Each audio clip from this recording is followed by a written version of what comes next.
Ed Emerald Soldier here, and I'm back to talk about Star Wars Bad Batch Season 3, Episode 8, and my thoughts on this episode. Well, I was right. Now, what I said last review about the next episode being a filler episode, I was right, but unfortunately for me, I was wrong at the same time. This did kind of move the story forward, but it was definitely a filler episode. I mean, I do like the relationship going on between Crosshair and Omega. I like the fact she's helping him and with what he's going through. I enjoyed the fact that they finally got Omega to fucking stay off a mission and, do it themselves, not having to have Omega there just to be there at this point. Unfortunately, we have a returning character, which they really think forcing this character on us is going to make her a fan favourite. Are they trying to make her get a series? I don't know. I don't get why they keep going back to this one person. She didn't work in any of the series. She doesn't work in this show. I mean, I don't get it. I don't get it with that character.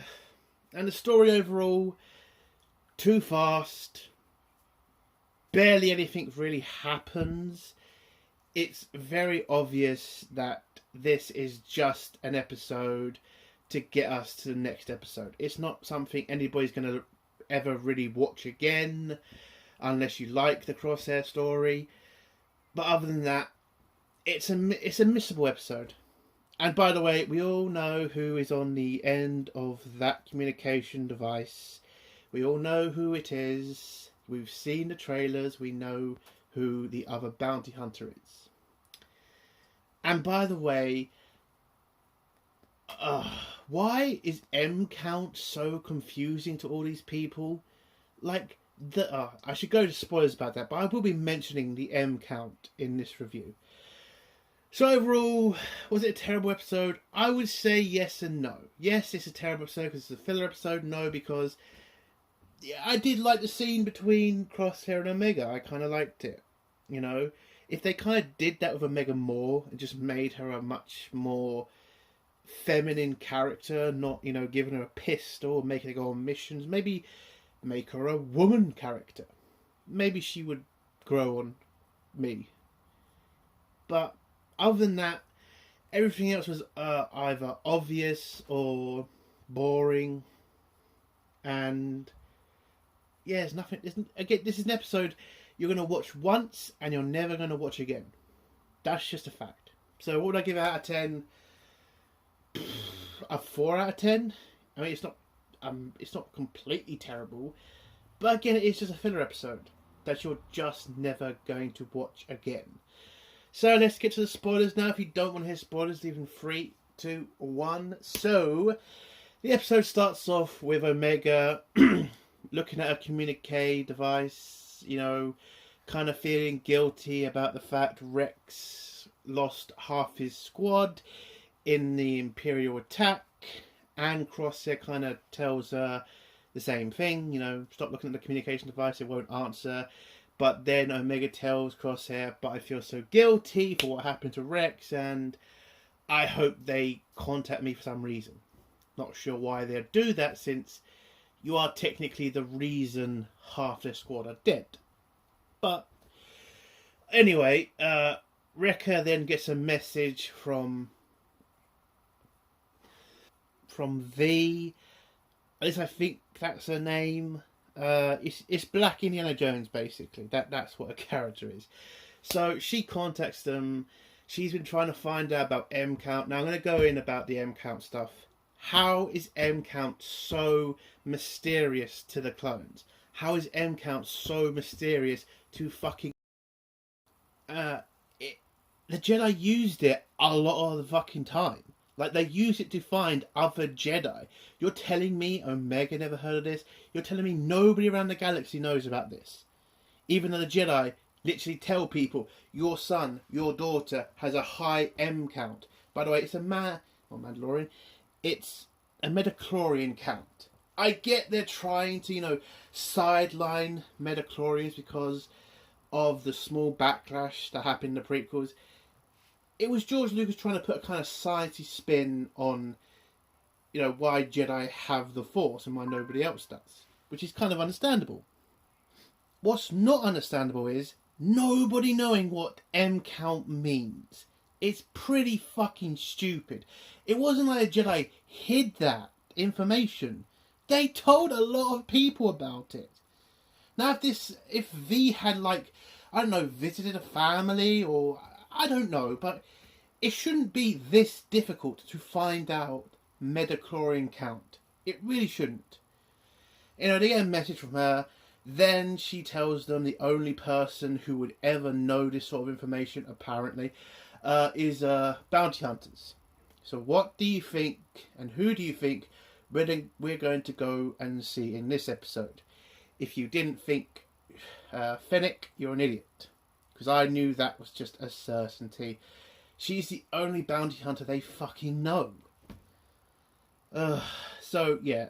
Hunter and Wrecker, are going to go on a mission to go talk to Fennec. And when Omega kind of volunteers to go with them, they tell her no, because, again, it's pretty fucking dangerous for Omega to travel anywhere with the entire Empire looking for her. And the last time she went on a mission, the Empire did wipe out half of Rex's team. So maybe you should stay here. And how we know Omega was definitely not going to sneak on this mission, because of all the other times she's done that, is when they connect her to, or at least Hunter asks her to keep an eye on Crosshair and his hand situation. So they head off. They go to some orbital platform, which apparently is just a dirty place, and they head into a bar. We see a bar fight. They walk over a corpse, I think, and Fennec is talking with some random Thorian, and it's supposed to be this hard, badass scene. I'm guessing it's what they were trying to go for with Fennec, but it just came off really fucking cringe. Like, I don't care. Fennec does not have this fucking reputation that you keep trying to tell me she does. Nobody ever heard of this bitch. If this had been Cad Bane, I'd understand. By the way, there's another bounty hunter you could have brought in that would have made, I would say, a little bit more sense, because he had dealings with the Jedi a lot. Fennec, why? Why does Disney, why does Lucasfilm keep trying to force this character into Star Wars? Like, you think you put her in enough shows, you put her in enough crappy scenes, we're going to start liking her? It's never going to happen, Disney. Lucasfilm, Kathleen Kennedy, Dave Filoni. It's over. This character is nothing. It's a waste of time. Anyway, they ask about the information. One thing I will bring up in this episode, going to a bounty hunter who are probably all on the lookout for Omega. Not the smartest thing Hunter has ever done. I mean, like, Cad Bane got her when it was the fucking Kaminoans, putting a bounty on her head. How much is the Empire putting on her head? So I do think it's kind of stupid to go to bounty hunters to find out this information. And that's why I bring up, why did they go nowhere else? Why was there no other avenue to find out about M count? It's ridiculous. So Fennec says she has the information, but she needs their help for a bounty she's after. And Wrecker and Hunter don't exactly trust her because of their history with each other. But she says to them, listen, you work for me. We go after this bounty that everybody's trying to get. And I give you the information and you find out what M count means and all that shit. And why the Empire is after Omega. We go back to the Caribbean planet where Crosshair is trying to, train with his sniper rifle. But his hand issue is still affecting him, and it is causing, a lot of problems for him. Not being a sniper is actually his one job, and the one thing he was really good at. or at least that's what he tells himself. Omega tries to comfort him, says, listen, you nearly got it, but Crosshair does bring up the fact of a miss is still a miss. Doesn't matter how close the shot was, if the shot didn't hit, it's still a miss, which I liked. But I'm going to go through Omega and Crosshair stuff pretty quick, because, you know, it's the best part of the episode to me. I just want to get over with. So throughout the episode, Omega is trying to comfort Crosshair, trying to tell him things will get better. Crosshair, as usual, is kind of just moody, and he's very depressed. So where they end on is Omega teaching Crosshair to meditate to try to help him deal with his arm issue mentally rather than physically, because apparently there's everything wrong with his arm has either been fixed by the medic droid who's on the planet, and there's nothing else the droid can do, and the droid tells him it's probably mental stuff. So Omega has the idea about the meditation. She teaches him meditation. She tells Crosshair where she learnt it, which is from Kashyyyk, with that Wookiee Jedi who taught her it, and, you know, tells him he has missed a lot from their other adventures, which I kind of liked. So Crosshair, you know, gives in, he meditates, and the scene ends with them both looking at the sun, meditating. I thought it was a nice scene. Back with back with Hunter and Wrecker and Fennec. They head to a planet where the bounty is. By the way, why are you bothering with searching for people, Fennec? Doesn't every motherfucker have a tracker inside them? See, that's why you shouldn't make stupid fucking things in one season. Why has Fennec not got a tracking device on this target? Apparently they're everywhere. Such a dumb thing to introduce to Star Wars when you're talking about bounty hunters and pretty much making... Anybody can be a bounty hunter at that point. If you have a tracking device on people, it's pretty pointless. And it also brings up to this, like, why are you wasting time searching when you could just track the cunt? Dumb. But anyway, they go to some planet that's like an Everglades kind of planet.